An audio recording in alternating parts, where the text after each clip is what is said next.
1984, une année de cinéma inoubliable. Paris, Texas, Il était une fois en Amérique, Birdie, Terminator, Indiana Jones et le Temple maudit, les Gremlins, Dune, les Griffes de la nuit et bien sûr Ghostbusters. Vous imaginez la profusion et c'est ça qui est magique, cette atmosphère de créativité artisanale et d'innovation.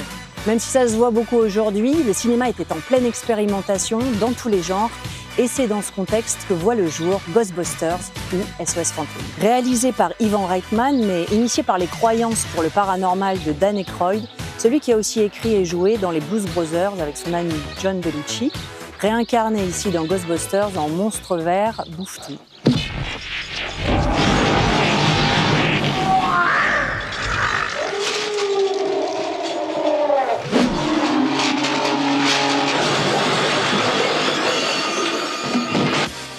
Avec une équipe de producteurs et de techniciens passionnés, ils vont créer un film qui marquera plusieurs générations.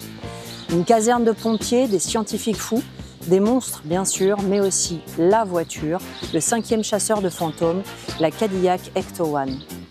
Ecto-One, c'est pour ectoplasme, je vous laisse chercher la définition, et One parce que c'est la première. Vous ne l'entendrez jamais prononcer dans le film, sauf dans la chanson, et vous le verrez après juste sur la plaque.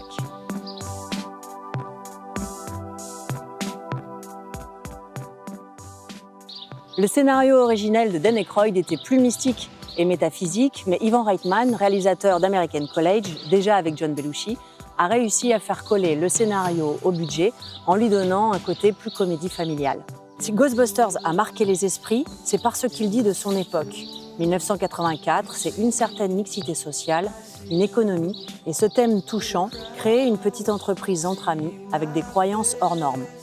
La voiture devait avoir des super-pouvoirs, voyager entre les dimensions et même se dématérialiser. Et la version corbillard de Dan Aykroyd voulue dans son scénario original devait être noire avec des phares violets pour un aspect plus éthéré. Mais à la grande joie du chef opérateur Laszlo Kovacs, on lui a préféré la version ambulance, blanche et rouge, bien plus visible pour tous les plans de nuit dans New York.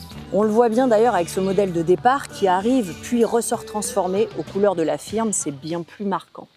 Si le budget a été principalement injecté dans les effets visuels des décors et des monstres, qui d'ailleurs ont été nommés aux Oscars en 1985, ce véhicule est né de génie et de contraintes. Un quiproquo au sein de l'équipe décoration pour savoir qui s'occupe de la voiture limitera le temps et voyant qu'il ne reste que quelques semaines pour tout aménager sur ce véhicule, le réalisateur appellera en catastrophe Stephen Dane, qui a tout simplement été assistant directeur artistique sur Blade Runner. Il va créer un des véhicules les plus singuliers et reconnaissables du cinéma grâce à cette contrainte de temps, d'argent et à son talent. Tout l'état d'esprit du film tient dans cette arrivée. Everybody can relax, I found the car. Need some suspension work and shocks and brakes, brake pads, lining, steering box, transmission, rear end. How much? Only $4,800. Maybe new rings, also mufflers, a little wiring. Le véhicule de départ, c'est une Cadillac Miller Meteor de 1959. Miller Meteor a lancé à l'époque des combination cars, des voitures professionnelles sur châssis Cadillac. Et selon les besoins, vous pouviez ensuite avoir l'arrière d'un corbillard ou d'une ambulance. La production des Miller Meteor a été très limitée, environ 400 véhicules fabriqués seulement. Avec près de 6 mètres de long, la Cadillac est difficile à manœuvrer, près de 3 tonnes, même si son système de suspension pneumatique adoucit la chose. Les cascadeurs du film la qualifieront de peu fiable, car bien sûr, il n'y en a qu'un seul exemplaire, et elle tombera en panne plusieurs fois, par exemple pour cette séquence filmée par hélicoptère sur le pont de Manhattan.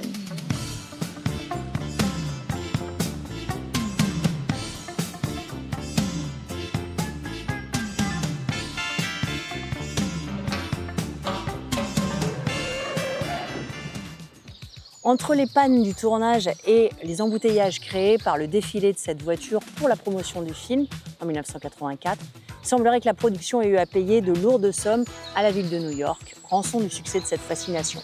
Mais pour moi, ce véhicule et ce film, c'est une sorte de carte postale de New York, la représentation que l'on se fait de la ville quand on est enfant. Autre déclaration d'amour à cette ville, avec la balade nocturne du bibendum chamallow à la fin, mon autre personnage préféré dans ce film, qui n'est autre qu'un hommage à Godzilla fait par le réalisateur.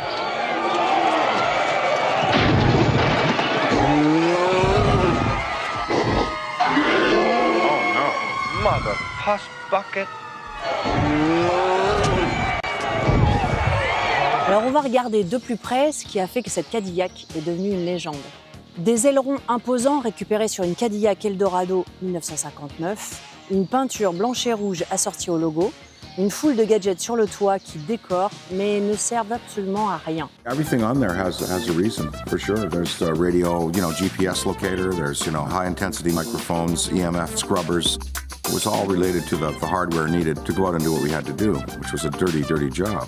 Croy lui-même improvise des explications pseudo-scientifiques pour combler le mystère. Et surtout, détail que j'adore, le brancard de l'ambulance conservé et reconverti en rack coulissant pour les fameux Proton Packs. Quand les Ghostbusters ouvrent la portière arrière, ce qui sort, c'est littéralement la civière de l'ancienne ambulance, recyclée en armurerie. Got a ride, got a date with a ghost.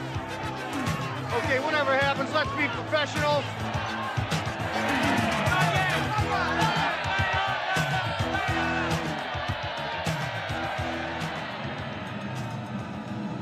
Bon alors cette voiture, cette rareté même, je l'ai trouvée grâce à la chaîne YouTube de Sacha. Ta chaîne c'est Marty Spengler, on va mettre le lien en description.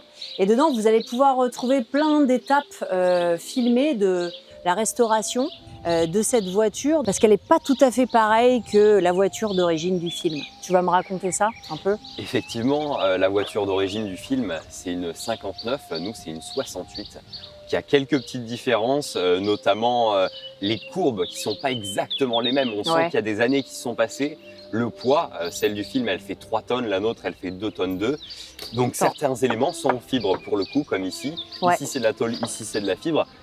Du coup, elle est bien plus légère et on a des éléments qui sont différents. Par exemple, les ailes ici, qui sont plus vachement sobres. Plus pointu, plus élancé. Ouais. On a perdu les courbes rondes.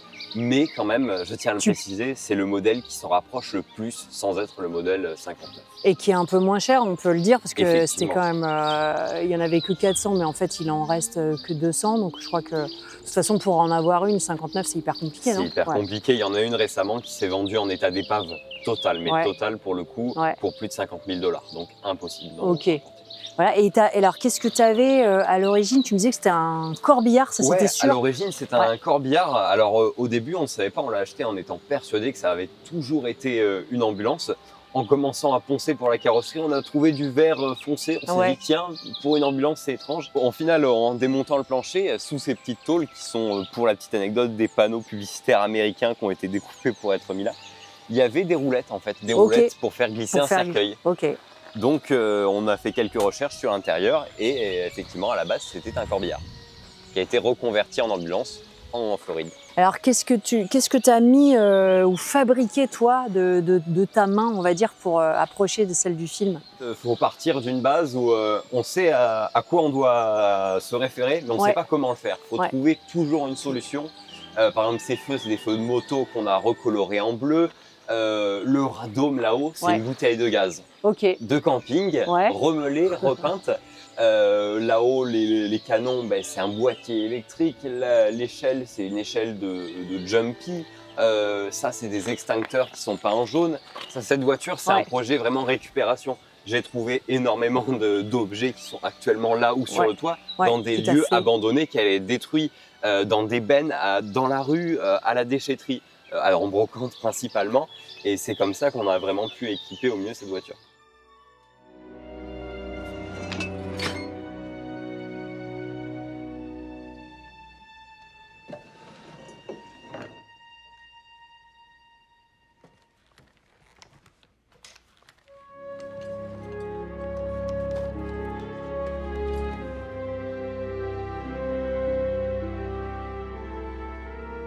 Sacha, il y a un dernier petit véhicule là, que tu as fait maison et qui est hyper important que tu vas me montrer. Ouais, alors dans Afterlife, ils ont ça.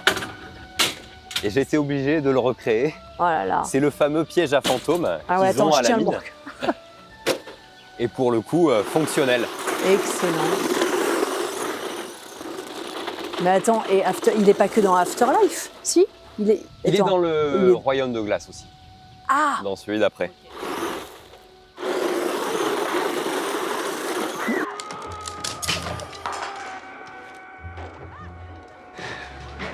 I need to know what's lurking inside.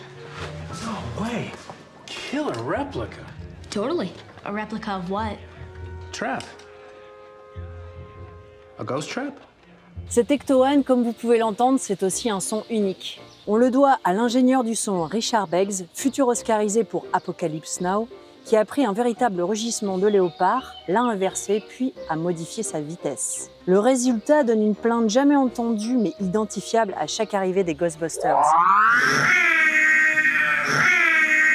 Sony a saisi l'importance de ce symbole.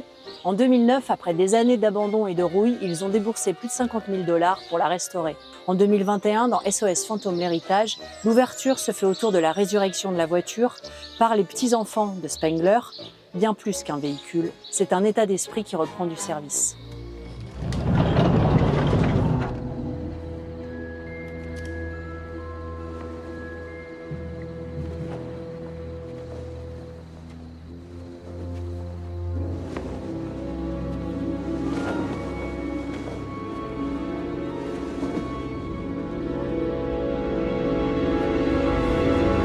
Voilà, j'espère que l'histoire de cette Cadillac rarissime vous a plu, ainsi que les quelques semaines de bricolage pour en faire une légende. Ce film, c'est une capsule temporelle pour plusieurs générations et une ode à New York. Ce qui est fabuleux avec ce véhicule, c'est qu'il est l'essence de ses personnages et de leurs idéaux.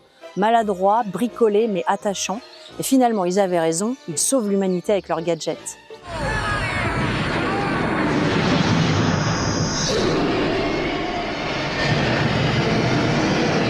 Ivan Reitman a aussi réalisé le clip de Ray Parker Jr. Alors, si vous ne l'aviez pas en tête, je vous laisse avec un petit extrait. Something strange in your neighborhood. Who you gonna call?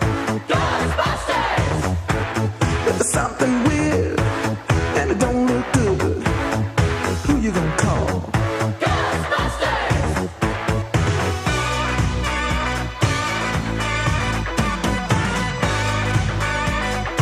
I ain't afraid of no ghosts.